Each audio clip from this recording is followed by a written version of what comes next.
So, this is it, gentlemen. We have arrived at the crown jewel, the masterpiece. I am your host, Ian Prize, and welcome to Bayhem, the only authorized Transformers podcast. And today we are talking about Transformers 3, Dark of the Moon.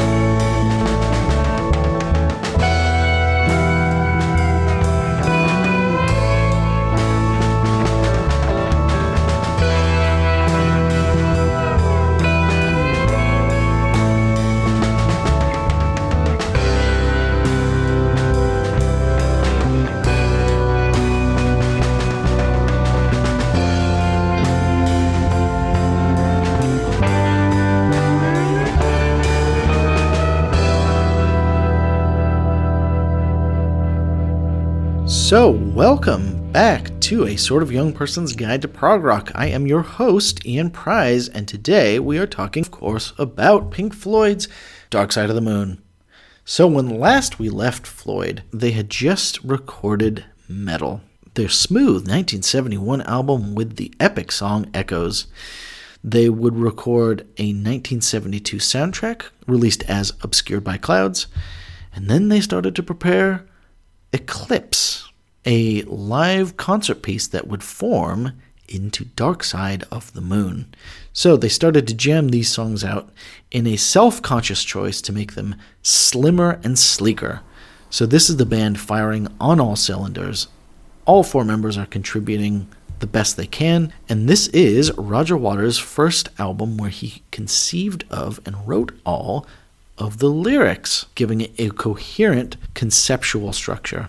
They were joined for this album with Alan Parsons, the super producer, and I'm sure there's many superlatives we will talk about with this album, but he contributed to this album being one of the cleanest, clearest albums ever recorded. So here we are at Dark Side of the Moon, and for me, of course, this is the original and still the benchmark of pretty much every album ever. So I was introduced to this album in the way you'd probably expect. At age 14, my friends and I had gone to a classic American summer camp with canoes and campfires and sing-alongs. So there we were, staying in one of the log cabins, and one of the camp counselors, complete with a sweet tie-dyed shirt, opened up his CD binder and said, "Hold on to your head, little dudes," and popped in Dark Side of the Moon. It's an album designed to amaze. So from the very first gentle pulse of Speak to Me up to the swell into Breathe, this album never lets up, and I've been obsessed with it ever since. So here we are at the big kahuna, Dark Side of the Moon. I am so happy to be discussing this with my guest today. Hello, Brian Damage. Hello. Hello, Us and Ed. Hello. Hello, Great Gig in the Rye Inn. So, hello, Eclipse. Hi, Ian. Thanks. I'm happy to be here. And hello, any Rufus you like. Oh, shit. I thought you weren't going to be able to do one. Goddamn right I'm able. Wait, on the Rufus, I feel like it's way... Oh, God. Wait, that way... makes way more sense. I didn't think of that one. Damn. Okay, so I'll go around the horn real quick for everyone, because I'm sure we all have stuff we want to say about this. Just going to ask everyone a real quick, when did you first hear it, and what is your relationship to this album? So I guess we will start with you, Brian. Ooh, I'm pretty scared about this episode. This is the big one. I mean, yeah, this is scary. To your question, though, sometime in high school or junior high, so teenage years, I couldn't actually tell you. I'm sure when I got into prog rock, this is like the first or second album I listened to. But now I don't have like an origin story for this album. But you're just born Batman.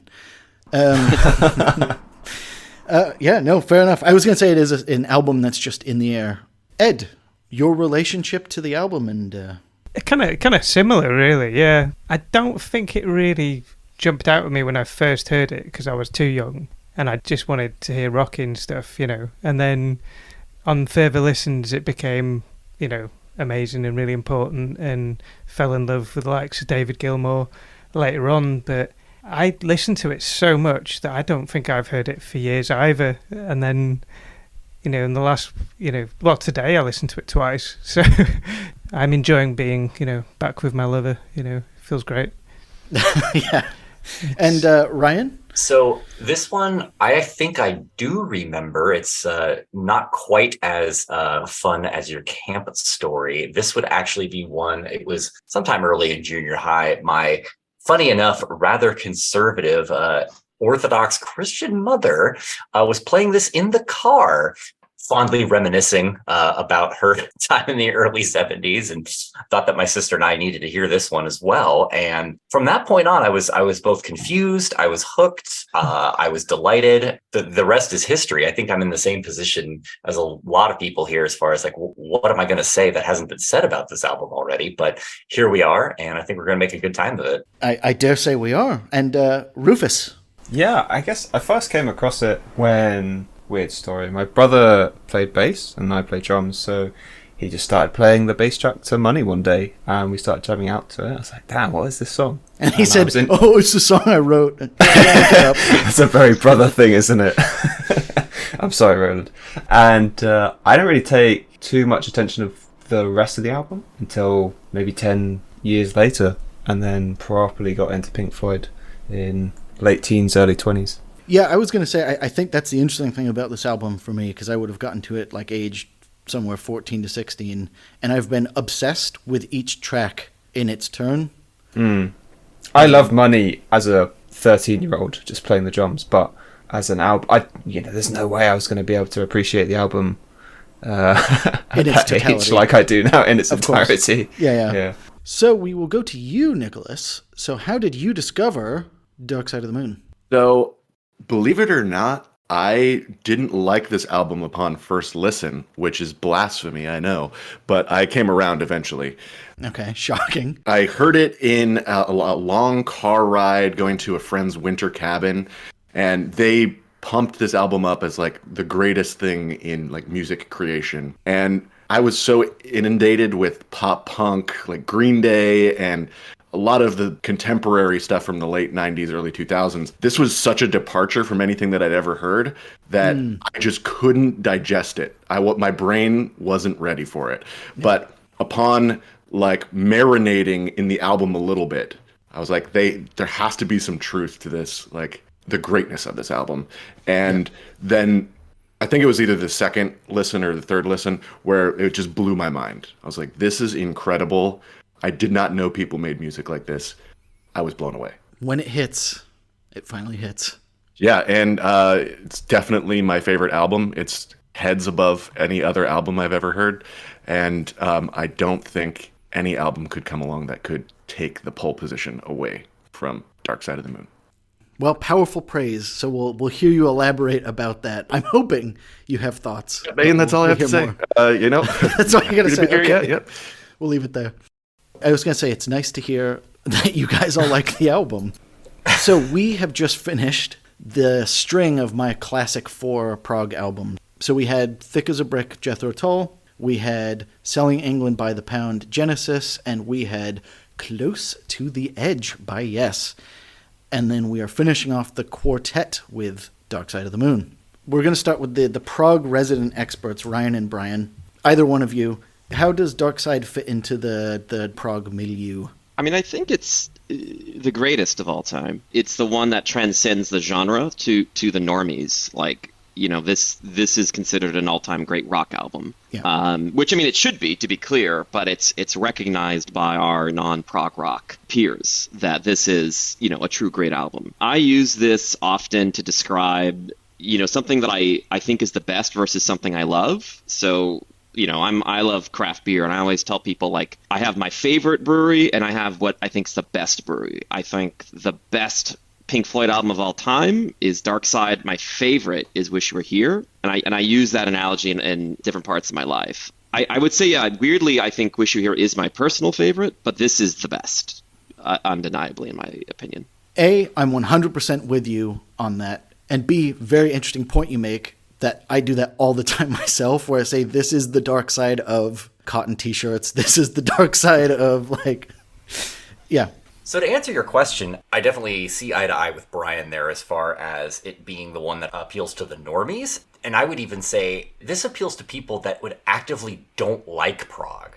They would hear Thick as a Brick. They would hear Close to the Edge and just be, ugh, like, what is this? Whereas this goes in a completely different direction, and I'm sure we're going to talk about it later as far as its position on the charts for how many decades. But this, to me, this is something that has so much mass appeal when it really shouldn't have. That's its magic. And the lyrics themselves are, it's funny because now I think of them as almost a little bit banal because they just kind of speak to the universal human condition. But I think just a lot of people, you can groove to it and there's nothing not to like.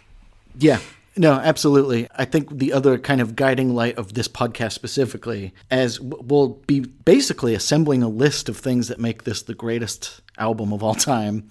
Yeah. And by the end, you should be able to make your own Dark Side of the Moon based just on this list. And for me, like as far as the thing that's kind of my token is still being a bit of a hi-fi dork. This is the album that, this is the one you throw on first whenever you have some new tweak to your speakers, or you have a new cartridge for your turntable. This is the first thing you go try. Yeah, we will get very much into Alan Parsons and the magic there, but yeah, this is still beautifully mixed, mastered, whatever. Like, it sounds phenomenal. Just to read the room here, I'm kind of an outsider to the prog world. I'm more of a casual listener, so I'm curious what you guys think. Why is Dark Side of the Moon so big, so great, and has such wide mass appeal? I'd love to hear your thoughts on that. Yeah, I think it's got ingredients that we recognise from the prog world, but ultimately I think they come from more of a psychedelic background. So I think that's why it feels different to the other three, of the four. But yeah, I don't think they really come from that sort of background, that kind of typically ostentatious prog background. They were just trying to make a really good album. They've been in the studio when the Beatles have been recording next door, and that's the sort of thing they're looking up to. It's that trying to do the best studio job possible. I think it just appeals to the prog rock fans because it's got some of those ingredients, got some of the equipment, but also that musicality, that level of complexity and texture that we associate with it. But I don't think really they would push themselves into that, prog world knowingly. So following on from that point, I agree that they're not like hard prog. I'd say this goes probably more in the art rock direction, as in they were normal blues-based rock that happened to add in crazy voices and sound effects and maybe a little bit of interesting instrumentation. But no, they definitely aren't very much like the other three of those albums that I had discussed. So I think to the question of their mass market appeal, I think number one, the songs are all great. Nice and easy. Like, they're good songs. And I think the other really nice part about this is accessibility. Obviously from a listening perspective, but I think the other thing is it's very playable music. And I think you get a new generation of GarageBand nerds who pick up these songs. Like, you'll pick up the album, obviously, if you like rock music. It's, just one of those albums that's just around. But I think you'll pick up the songs, and I think the nice bit is, obviously it's incredibly hard to play like David Gilmour, but besides the guitar solos, you can actually achieve this album to a pretty high level just being a handful of high school garage nerds. In fact, we did many times. So it sounds like what you're saying, Ian, is that Pink Floyd is accidentally prog because you get lumped in with the prog genre while not being over self-indulgent playing expert level chords outside of, Rick Wright just adding a little jazzy piano in there. And we're going to get very deep into that later in this episode because I'd say Rick is the key ingredient of this album. But that's just my spicy point. Ryan? Yeah, it's real light on what I would call the prog wankery, which, don't get me wrong, I thoroughly enjoy. But this is almost completely free of it. You get your little psychedelic flourishes and the sound effects, but yeah, overall, it's pretty easy to play. I mean, if you think of all the cover bands that play in every bar here that have some pun about Pink Floyd in their name. It's not that hard to pick up, and it works. Yeah. So another point I would make about the broad appeal of this, I'd say the universality of the lyrics, and someone had mentioned that earlier. And I guess to lay it all out on the table, this album is the first of the really concept albums, and I think that's obviously due mostly to the fact that Roger's in the driver's seat lyrically, and their concept for this album was just pressures of modern life. So we've got our money, we've got time passing, blah, blah, blah, blah, blah. But the lyrics are laid out real kind of simply and universally, so I think that makes this a very broadly appealing album. So with that, we are starting with some smooth heartbeats, beating our way into Speak to Me. So Nick Mason created this as just a sound collage, and I forget exactly what the quote was, but he said, "It was my concept of what an overture should be, a taste of things to come." Nice and easy. Any thoughts on Speak to Me? Basically that. It's like an abstract for a paper, isn't it? You've got little snippets of all the bits to come, and it just slips into the next song before you even realise. So Nick Mason obviously took a bunch of sound bits of basically the rest of the album and snipped them together under the spine of a bass drum as a little heartbeat, creating a sound collage. So what do you guys think of Pink Floyd's use of, I'll say non-musical sounds, but sound collages in general? The choices of sounds are so chaotic, but they all serve a purpose at the same time. I mean, it's just very clever, isn't it, really? Not to play the trumpet too much, but like even in Speak to Me, I feel almost as if this heartbeat sound is making you aware of yourself. You know, if you just stop doing something for a while and you just start to notice your own breathing, your own heartbeat, it's that sort of same feeling. And then you start to scream, and then... Actually, I need to get myself to a mental hospital. No, I know what you're saying. Yeah. Yeah, I don't know if the heartbeat is intentionally coming in at the start. I think maybe that's, like, it's a big part of the song Time, but obviously because they're bringing in all these bits from all the different songs, it's like, we've got that heartbeat there, and it's in there, and it's like, oh, you've just set the tone, something organic, you know, just starting you off. It's a good way to start, isn't it? The non-musical sounds are so crucial to the spine of the album that I don't even remember that they're sounds now. I'd actually find it really weird if I listened to this album and there wasn't guys speaking and wasn't heartbeats and stuff like that. They're so woven into the timing of the album. I've never really thought about how well they play off the themes of each song, but they emotionally feel right. Actually, I've definitely been on this jag at some point in my life, maybe even on this podcast, about Pink Floyd's absolutely amazing ability to start at the start, go to the middle, and end at the end. It is amazing how well they do that, and it's actually amazing how rare it is, and Pink Floyd are unparalleled in their ability to go start, middle, end to an album. So the heartbeat introducing the album, I love the touch. Pink Floyd, again, creating like a great experience to listen to an entire album. And I have a theory that I've been kind of toying with, and I'd like to hear your guys' thoughts on it, or, you know, I'll bring it up plenty. Okay, yeah. Throughout this episode and future episodes about Dark Side of the Moon, is that I think this first half of the album is about life, because it takes you from birth with Breathe to death in Great Gig in the Sky. Nice. And then the second half of the album is more about the things in life and the things that you experience in life. You've got other people, you've got money, you've got brain damage, and then you've got everything under the sun, which, I don't know. I want to make this album concept work in my head, and since it's so broad, I think that that's the only kind of connective tissue that kind of brings this whole album together. I really do think you're onto something. So I am curious to hear how this unfolds as we keep going, but that's a good little theorem there. This is probably one of the first albums I've listened to as an album, and enjoyed doing that. And I think it's because, you know, you're not listening for your favourite song to come in, you're just listening to the way they blend in and, you know, just smoothly transition from one to the other. I think that's the first time I've ever, like, properly noticed that. Well, this is the album that I kind of prop up as like perfect album construction, It's Pink Floyd takes you on a journey. It's an experience, and it's meant to be listened to consecutively from song to song, in the way that they use the sound design to have the songs flow into each other so perfectly. I would probably kill to see this performed live from beginning to end by the four original members, and it's just so great. Can't have enough praise for it. And I feel like something you've definitely said before is every song on this album is good, but the order is what makes them amazing.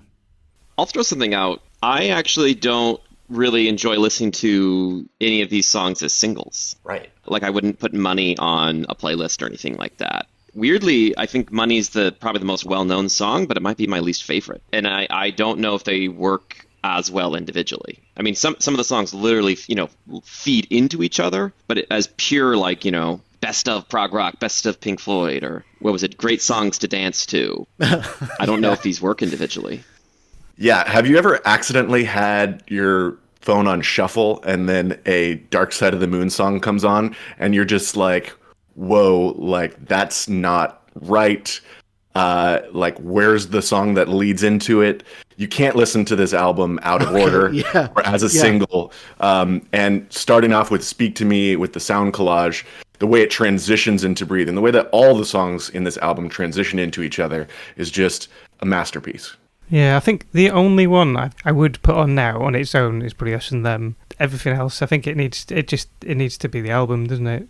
Yeah, it is funny that you mentioned that. I've many times in my life been thinking of the ultimate Pink Floyd playlist or whatever, and you are right. None of the Dark Side songs come to mind, as a song, which is funny because they're all, when I think about them, probably all in the top of the Pink Floyd songs.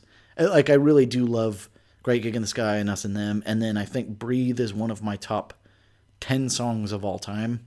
Okay, so we've beat our hearts into the slide guitar of Breathe in the Air. So Breathe in the Air. Can any of you think of an album that started so mellow? Because I was actually thinking about how unusual this is to do. Whereas I feel when I think of start of an album, I'm thinking of Sgt. Pepper's, where they start kind of rocking.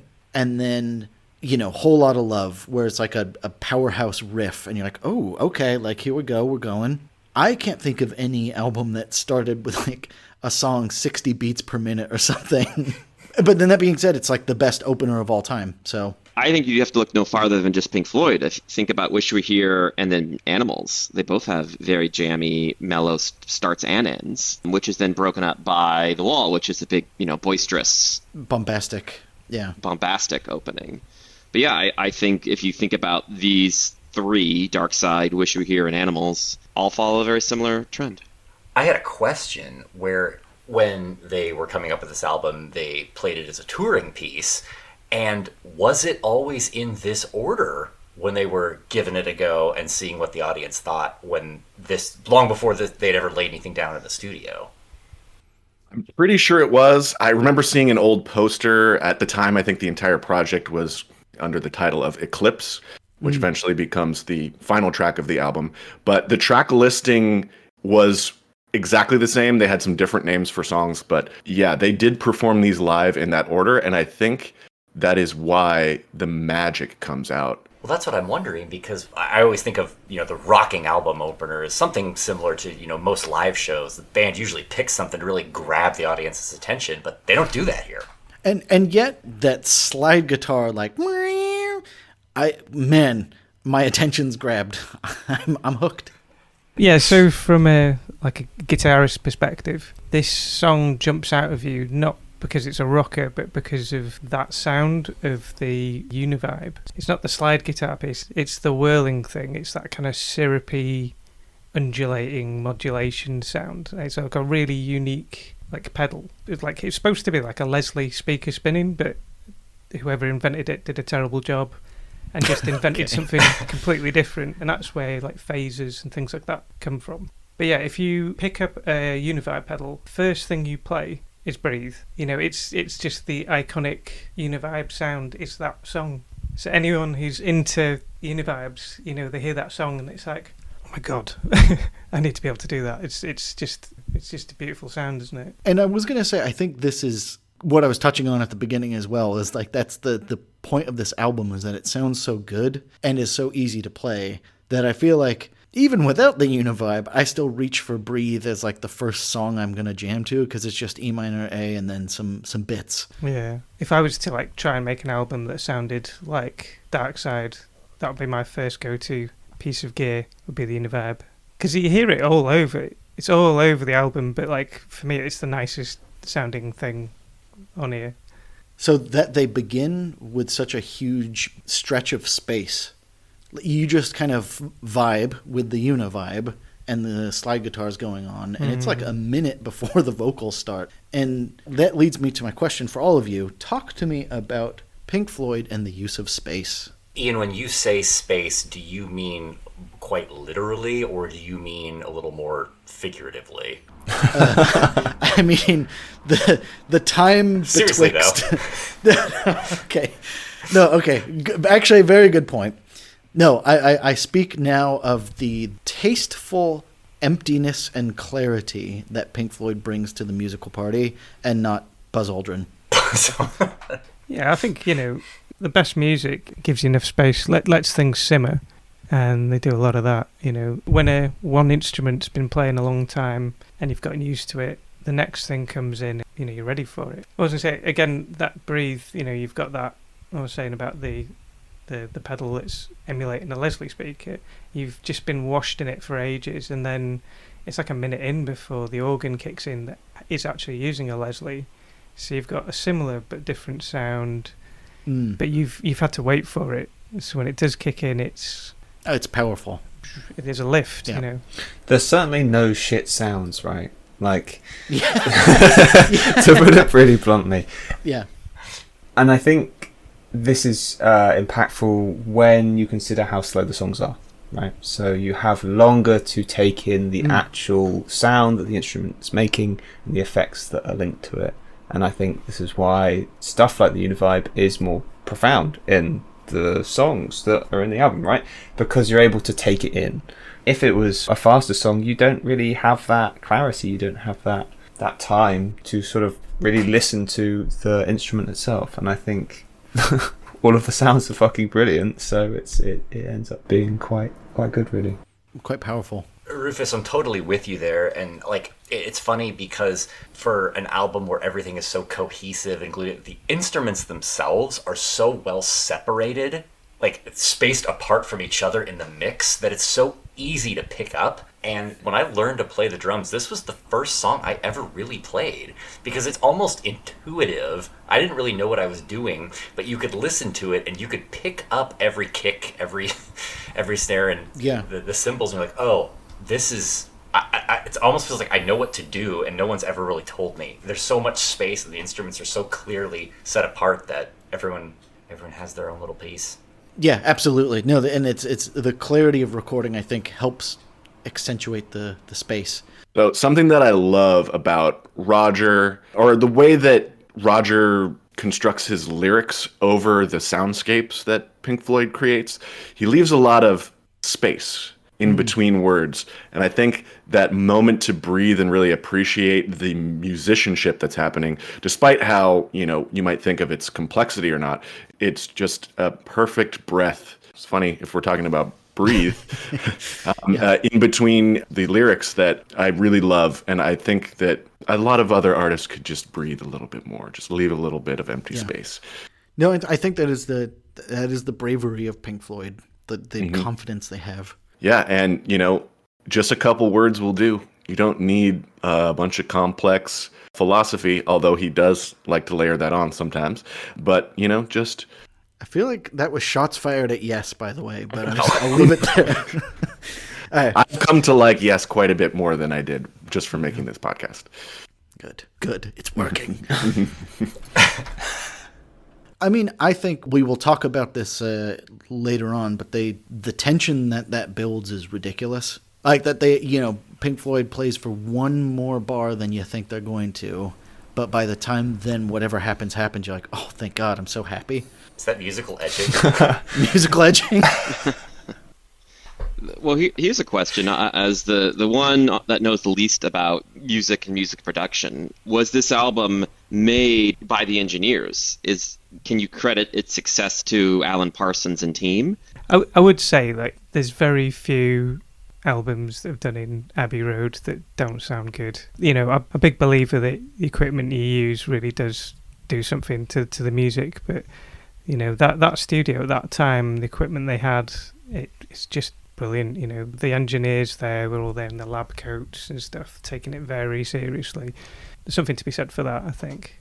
Yeah, this is another crazy theory that I have, is that I think that recordings, especially in the analog days, really capture a moment in time. And they capture an emotion because they're doing things from tape to tape now. So, I mean, I guess that's been true since Sgt. Pepper's. But really, like these songs, they capture a moment in time for the band, for music history, because they were all recorded in a studio live. You weren't doing any of this, you know, like postal servicey, like, you know, sharing song files over long distances, over long periods of time. And that in the studio, you're capturing that moment and exactly how the band felt. And it's a precious artifact that I wish we still had in our audio. And I'm sure some bands can pull that off to great effect, but it gets lost in the sauce because there's so many different ways to record music now that I really do enjoy these older recordings because twist and shout, you know, John Lennon was sick that day, brought a whole new element to the song, and that just captures a moment in time. And I think here at Abbey Road Studio, recording Dark Side of the Moon, they had no idea what they were making was going to be a huge success, and in my opinion, one of the best albums of all time. And you could just feel the creativity flowing through that studio from person to person throughout the band, including all of like the, you know, producers, mixers. Yeah. Mm-hmm. Oh, it's powerful.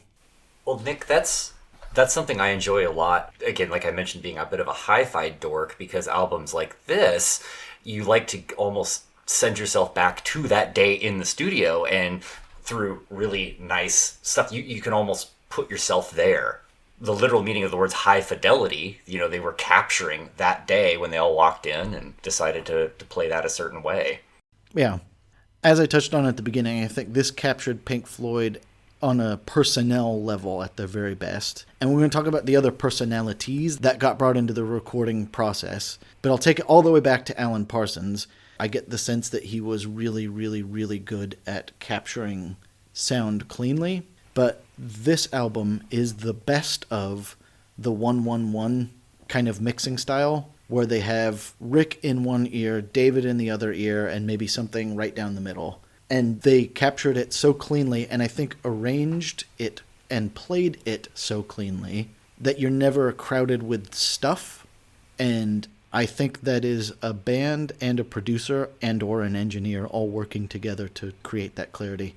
Well, considering how gentle it is, isn't it interesting how it can smoothly transition into something like On the Run, which is just synthopagation all over the place, you know, like you literally don't hear when it's shifting into the other track. I think that's amazing. Shall we go On the Run? Let's go On the Run. So, I have listened to, in some box set or other, the travel sequence that this used to be, and it was just like an instrumental interlude to get from Breathe to Time. The structure of the song is they took a piano synth and went bloop, bloop, bloop, bloop, bloop, and then sped it up so that it bubbles. That's about it. And then they added some footsteps and some whatever. Seeing it live, so much as we have been able to with the Australian Pink Floyd show, it actually is a delightful sequence. I skip this song 100% of the time. Obviously, in preparation for this podcast, I did sit down and eat my greens and listen to this. But no, I skip the song 100% of the time. Even though I feel like it's not aggressive and it's not bad, I've just heard it enough that I'm like, that's 3 minutes I'll use for something else. With a good light show, it seems like it would be amazing live, right? Yeah, they put stuff on the big circular screen and they've got all sorts going on. Yeah. Yeah, this song in particular takes me right to... I can smell the 1970s carpet in the Pacific Science Center Laser Dome every time I hear this. So for those at home, me, Nick, Brian, and Ryan have been to the Laser Floyd experience in Seattle probably many times by this point. And boy, it's fantastic. Well, I figured we'd touch on that at some point because a Laser Floyd show is definitely not unique to Seattle. That is something that had its heyday. So, yeah. As a real quick sidebar, so we went on a camping trip out by Grand Coulee, and they do a history of the area, and I think they got the same laser artist from Laser Floyd, because it was the stupid little pig from Animals, and they had the money like falling down and stuff. I swear they had the paranoid android from like Laser Radio. Oh no. Anyways, thoughts on the Run? Well, I think speaking of lasers, this is the song that most epitomizes the Laser Floyd. I don't know if there's many songs that sounded like this before On the Run. I also looked it up. It was actually not in the first tour. It was in the second Dark Side tour, the 1974 tour. That's when they introduced the lasers on stage, which gave birth to Laser Floyd. And all of people smoking dad weed back in the 70s, chilling out to this, must have been pretty psychedelic. Yeah, just, talking about not heard anything that really sounded like this before. Like I don't know that much about synths, but I don't think I've ever heard anything that does the arpeggiating sound before this. Was this new for this album? Was the equipment new? I don't know if the technology was particularly new, because basically it's a synth that obviously had the ability to record a sequence of notes and then speed it up. We are by 1973, so I swear they must have had this technology by this point. So it's a specific synthesizer. Oh, sorry, when you said piano, I thought you said... so it's like a piano synth. Piano. Like they go boop, boop, boop, okay. boop, boop, boop, boop. And for those at home, I'm doing piano fingers. Oh, that's a great pod. So I'm doing my little piano fingers. They record that. Then they went sped it up, and then they started messing around with the knobs. So like you've got a bubbly fast piano, and then it goes and whatever. The famous song that does that is that Donna Summer song. I Feel Love, and it's got that. Oh yeah. Yeah, but that's years later. Yeah. Like I've never heard that done like this Previously. In a way that can be done live. You know what I mean? Before this album. I know there was no automation in like any broad sense that we use today. So like to put this entire piece together, literally they had everybody that they could get that had free hands in the studio to get their hands on the faders just to fade in each part. And there's only so many tapes that you can have running at any given time. So in order to add a new sound, you had to drop an old one. And I think constraints lead towards creativity, and those constraints really helped in this sort of soundscape. You don't really hear anything like it before or really after. I guess it speaks to just either the uniqueness of the recording. No one was ambitious enough to try it again afterwards, or, just the, expression of the idea. It only really worked in this one context. Yeah, I was going to say, I don't know what the song is trying to tell us in a concept sense. Just travel or movement or like... Life, the rat race. You get footfalls, you get plane crashing sound. It's a montage of different little audio things that really wouldn't sound good unless it was done by them. Yeah. So, someone spoke of this song being the ultimate laser song, and now let's talk about the cover. It is probably the most famous album cover of all time. I don't even really know, like maybe Abbey Road. I don't even know what else is in the running here.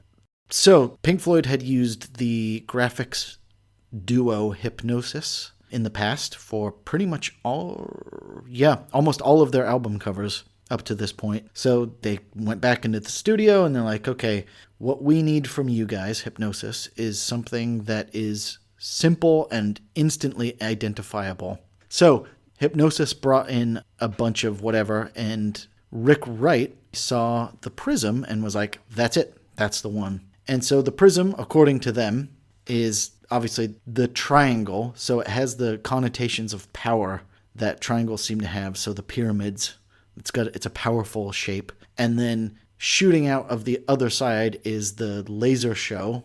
So the various rainbow colors. And in the vinyl, the lasers wrap around and become a little heartbeat. So there's just every element that's delightful about Dark Side. And yeah, it's just a perfect, simple album cover. So, in the context, let's transport ourselves back to 1973. Most bands had the pictures of their own faces on the album cover, and Pink Floyd explicitly said, we do not want to have our faces on the album cover. I know that's not groundbreaking, but you don't get this without first declaring that. Yeah. Because that defies convention of the day. And up until this point, they had not had their faces on the album cover. Like, besides the first one, Piper at the Gates of Dawn, but after that, and this is a Hypnosis innovation, all of their Hypnosis album covers are cool, abstract things. Well, cool as in they had a cow, but that was a little aberration. An inner ear. They had an inner ear. I guess going forward, we're going to just have hit after hit with Hypnosis and Pink Floyd. In terms of the band and what they thought about the success of this album, David Gilmour is quoted as saying, as the album cover is one of the main reasons why the album was so successful. I mean, I think it's instant branding. Exactly. And I was going to say, you see the prism and you're like, I think Pink Floyd. And then almost now it's just synonymous with rock. It's like Band-Aid and sticking plasters or something. Or Dark Side of the Moon is the rock album cover. Of the 70s, for sure. So we cruise on into time. We start off with the clocks. Does anyone have thoughts on the clocks? Or... It's very literal, isn't it? Yeah. I think that's kind of what makes it not. I guess it is a radio track, but it's very much an album track when you start doing things like that. Yeah. Probably to the detriment of radio play, I guess. But album sales. I think it was. It's okay. They did all right, didn't they? 4th best-selling album. Yeah, they did fine. They didn't need to cut out the clocks. Yeah, it's fine. Roger made the clicks of the clocks from muted bass. But the actual clock samples, turns out it's from an antique shop down the road from Abbey Road Studios. So they just went down one day and recorded them all individually and then just mashed them all together during production. Which is, I feel like it's kind of a shame, because of the chaos of the recording. I kind of hope they just went into the shop and turned on all of the alarms in all of the clocks at any one time. But no, they put it up together individually. But a collage. But the clock samples weren't for Pink Floyd. They were for this, this FX record that EMI was pushing out at the time. But it just kind of turned out that, Pink Floyd liked it too much and put it into the track instead. So in order to sync up the actual chiming of the clocks using tape reel, they had to use stopwatches and hand signals to stop and start them at the right time, because each chime has its own different flavor. And so when you want to get them all together chiming at the same time, you had to use analog signals. Yeah, and I was going to say, again, with the kind of the sound collage whateverness, the clocks sound so good for being the most aggressive, horrible noise known to man. It wakes you up a little bit, but I'm not offended by it.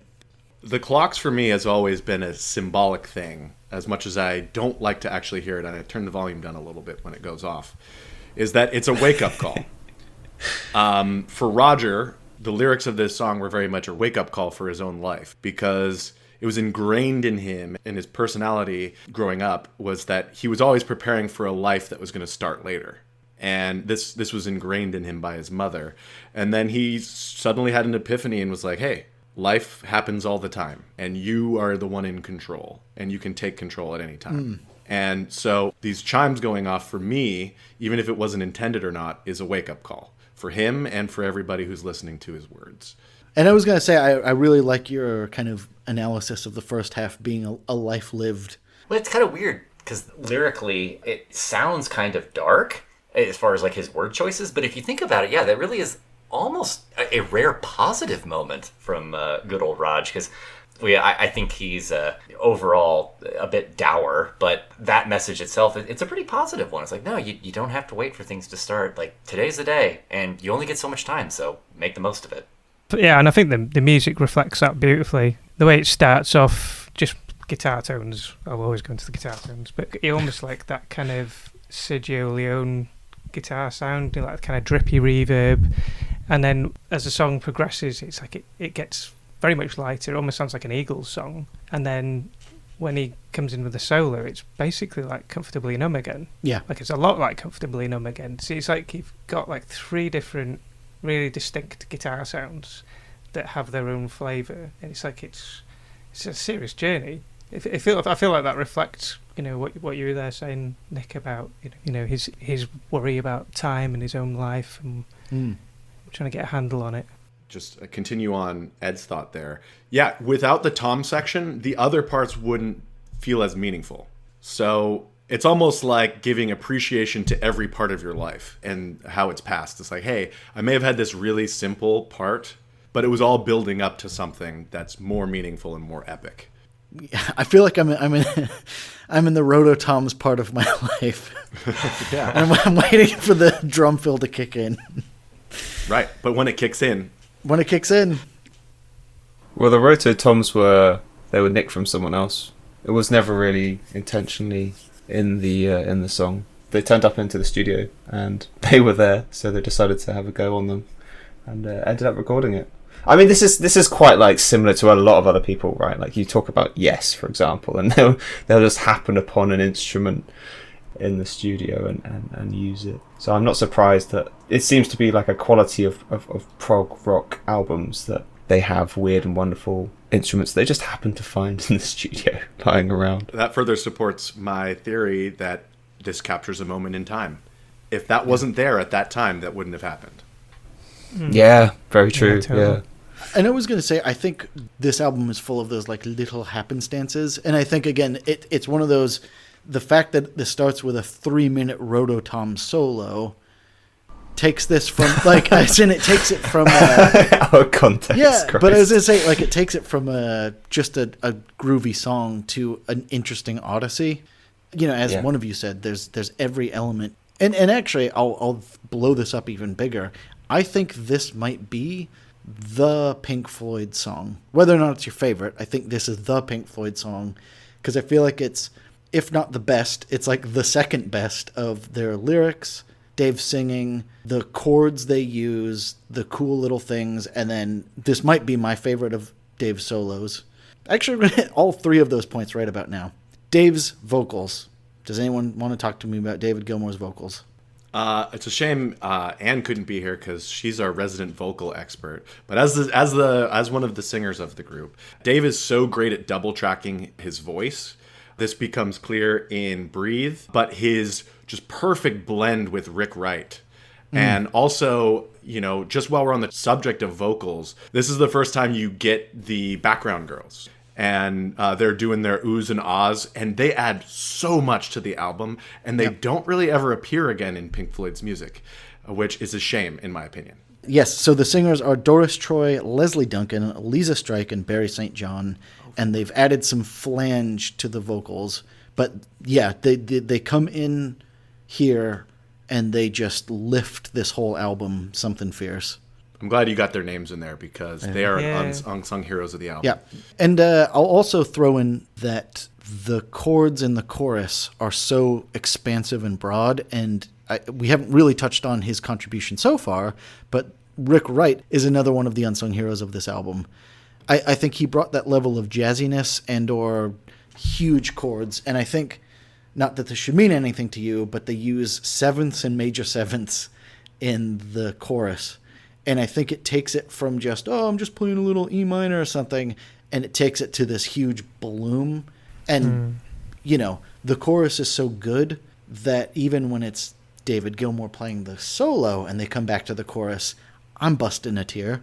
Yeah, I think when you hit the sevens, you always get like that element of romance in the sound. Especially those major sevenths in the chorus where it's almost relaxing. Like the verse is hitting you so hard with those minor chords, and then actually just the minor, the F sharp minor. But it's spent so much time dwelling on that you feel like it needs a little space to breathe, and then breathe, and then those major seventh chords just really create a feel of at ease or almost summertime feeling almost, and it really complements the other part. Yeah. The only other thing I've got mentioned here, Roger's lyrics. Anyone want to talk about Roger's lyrics, or have we talked about them? It's one of the only songs that lies to you. Go on. The time is gone, the song is over, thought I'd have something more to say, and then immediately there's more lyrics. The song's not over. I feel like we have to take advantage of the opportunity to ask, hanging on in quiet desperation is the English way. Is that true? Yeah, that sounds about right. Confirmed. Thank you. That was your Chris Farley interviewing Paul McCartney moment. A real live Englishman. And there are repeating themes in the music too. Like, you hear "Breathe" again. Maybe that's something about talk about time or whatever. I don't know. I was gonna say the "Breathe" reprise because I love "Breathe." I'm just happy to have more of it. Really, 3 minutes wasn't enough. I guess I do have one more thing to say about that. Is that it's interesting that when they reprise "Breathe," they don't bring back any of the similar themes from the original "Breathe," but they do say "Home, Home Again," almost as if that's to put an end cap to the "On the Run."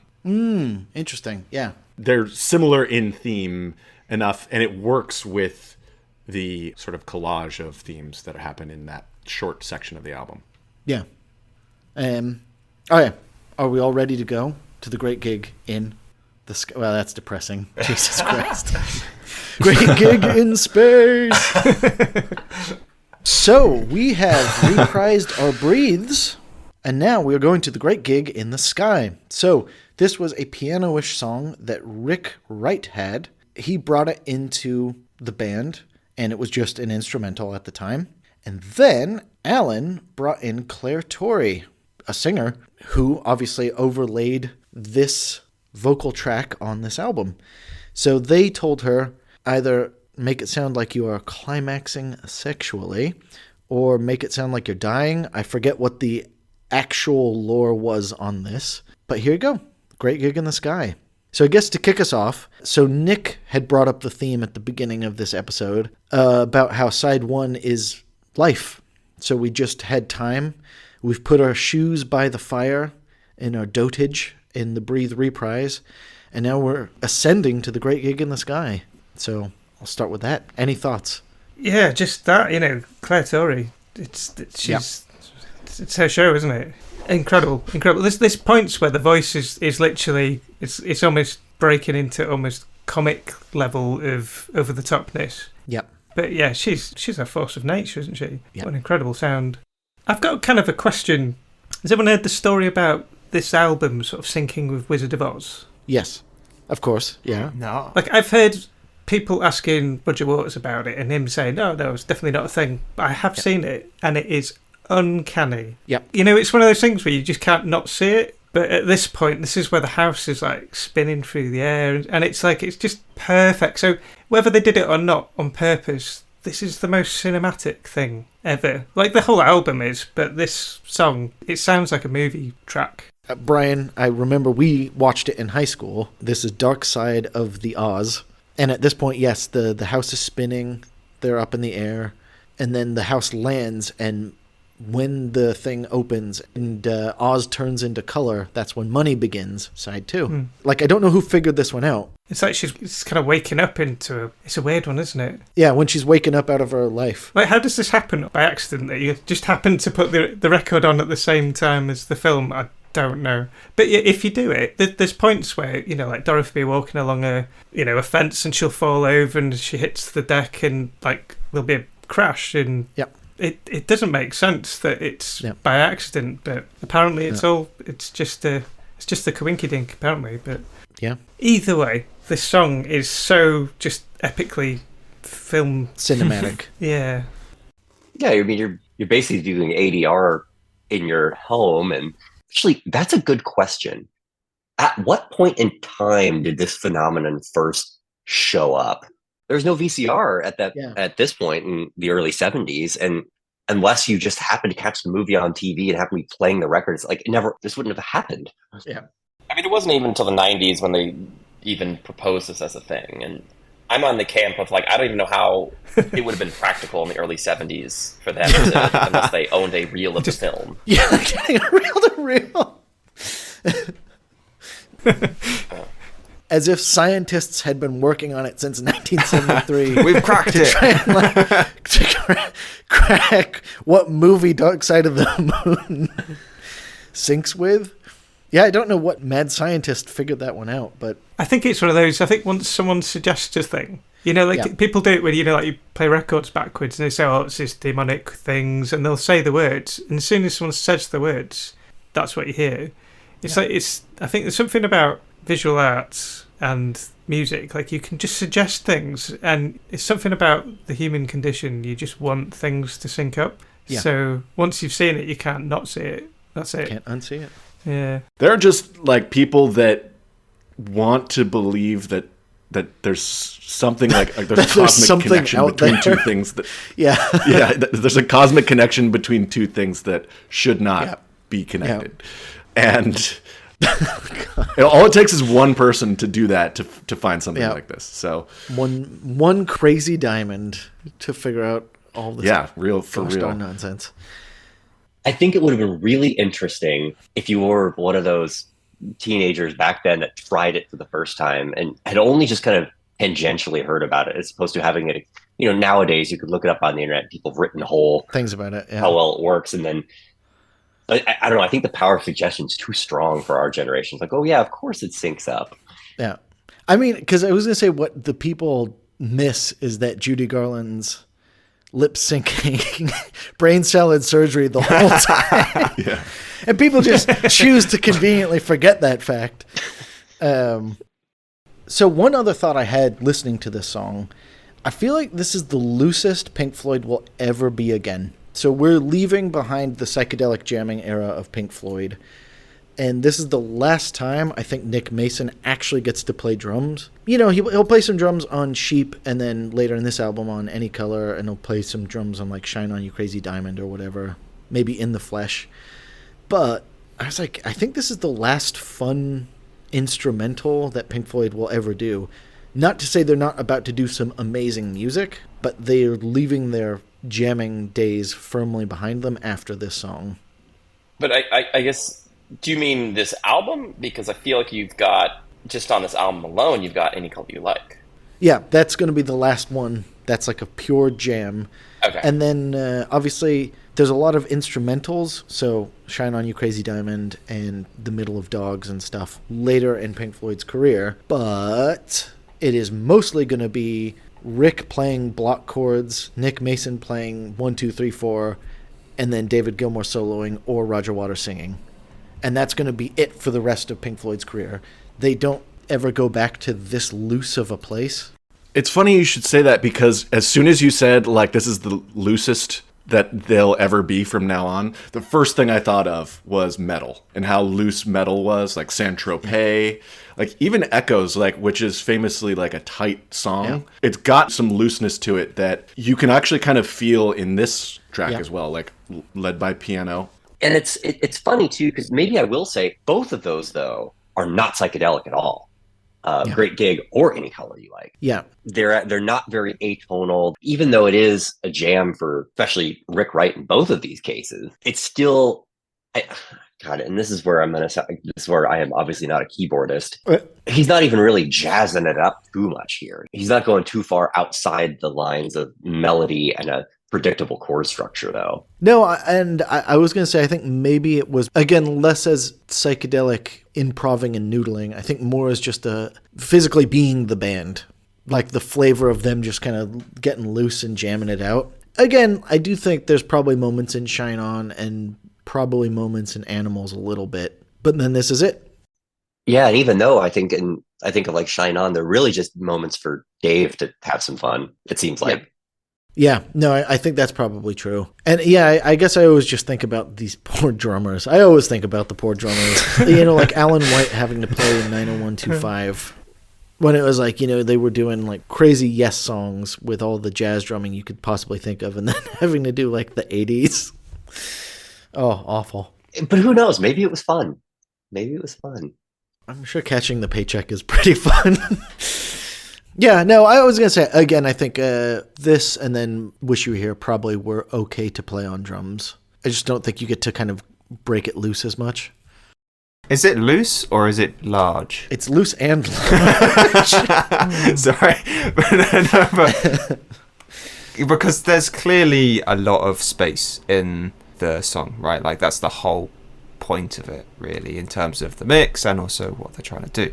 So when you say loose, is it actually loose? Because I feel like they've thought about exactly what they want to do here, and the idea of it being a loose song implies that it was thought up loosely on the spot, almost. You know, they've jammed it out. Whereas I just don't think that's necessarily true for this song. Like, it seems very calculated. I mean, I think by the time they record it, I think they've prepared what it's going to be, because obviously there's a lot of complex chord changes and all that sort of stuff. I feel like this is the last time where they went into like a jammy studio. I think we talked about this.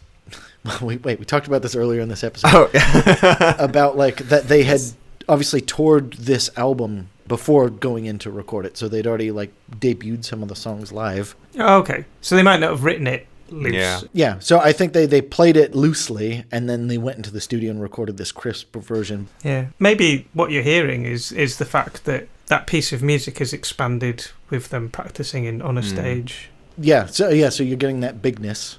Yeah, and I will say I am glad the only time I've ever gotten to experience it live was with the Australian Pink Floyd show, when they went through the trouble of finding some incredible vocalists to do it, and it really works live. It's not to be missed. Like, even if you find clips on YouTube of it, go hear it. And I was going to say that brings us very neatly then to Claire Torrey. Yeah, I mean, what a performance. I feel like this was take 1, 2, or 3. I don't know how many takes this was, but this was like, but it is pretty much, she came into the studio, went, That's uncanny. Went in, took care of business, and that was that. A legend. Yeah. I think the other really good bit about this is it is obviously a wordless song, but, and this is the trippy part, it's not really an instrumental. I think the fact that there's a human voice there actually gives it a lot of interest. So your ear is still like, ooh, that's a human voice, but then it's a wordless song, so you're not lost in the concepts given to you. So you really do just ride away on the smoothness of her voice. The track I kind of not liken it to, but think of instantly is Give Me Shelter by the Rolling Stones, right? Like, just because you are instantly drawn to that vocal and it clearly runs the show. Like, it is the main point and probably the only point of your concentration is drawn to that and nothing else. And that is, It's equally as visceral, isn't it? Yeah. And it's funny, isn't it, like how sometimes the biggest element of the track is a session musician. It's interesting because we often talk about different prog albums and prog tracks where the bands have happened upon an instrument that's kind of influenced that song, right? We've seen that before a lot in previous work. And it's almost as if Pink Floyd have said, you know what, we've tried the different instruments, why don't we try bringing other people in? Almost like a feature, but this time it's a session musician. I mean, I think that's kind of, one of my themes of this album is that the magic of Dark Side is that they brought in, the other singers on time. They brought in, obviously, Claire for this. They'll bring in Dick Perry on saxophone in the second half. I think bringing in other talented people and also using the band to their fullest potential is what makes Dark Side Dark Side. I do think it adds, such an interesting flair to this album. I don't think we'll ever know the extent to which these things were planned and were just sort of conjured up on the day. Thus is the magic. The muse works in mysterious ways. Yeah, maybe that is, yeah. And it's also amazing that she thought it was bad. Yeah. I mean, to be fair, it's not a usual thing you would do, like completely wordless vocals. So I don't know how you'd really know that you were nailing it. Mm-hmm. Yeah, and then I guess one last little bit of Pink Floyd trivia. So they actually have done this type of song before with The End of Saucerful of Secrets. The live version from Live at Pompeii is probably the best, but they just have a jazzy, jammy backing track and then David Gilmour going, So they have actually done this type of thing before, and it worked very well as well. So I don't know if they... I guess it was already in their quiver that you could do such a song that was kind of vocal yet wordless. Oh, boy. It's hard to compare those two things. Yeah. No, I was going to say, because the beginning of Saucerful of Secrets is jazzy weirdness, but the end is actually really good, and David Gilmour does a good job in the same vein. Yeah, in terms of wordless vocal performances, I think they nailed it here, and it makes sense why they never did it again. Yeah, that's all we needed. We're done with it. Yeah. And I think you didn't need another David Gilmour guitar solo. Whilst it would have probably been amazing, I don't think you needed another one on this album. I think to have this just gave it something extra. And I think, it creates the landscape of Dark Side, where you have like slide guitar-y intro, bloopity-bloopity synth, normal rock song, the singing, funk, piano song. Each song has its own thing. It's the song that I liked the least when I listened to it the first time. Okay. And I like it more and more each time I listen to it. I mean, I'll throw this to you. What do you hear upon each re-listen? What connects with you more? Mostly the emotion, actually. Okay. Before, it was Pink Floyd was just, it was like a sensory experience. And then sort of removed from emotion. And then when you really listen to the song with fresh ears, fresh context, you start to really feel the depth that they're trying to recreate or whatever. Yeah. Yeah. And I think that's the part that I enjoy the most. That built for you. Is these songs they're so broad in terms of their concept that's what makes them great. Yeah. So that was part 1 of Dark Side of the Moon, and we will leave it there today. I have been your host, Ian Prize. This has been a sort of young person's guide to prog rock. I want to thank my guests, Ed, Rufus, Brian, Ryan, and Nick. And we will see you next week for part 2.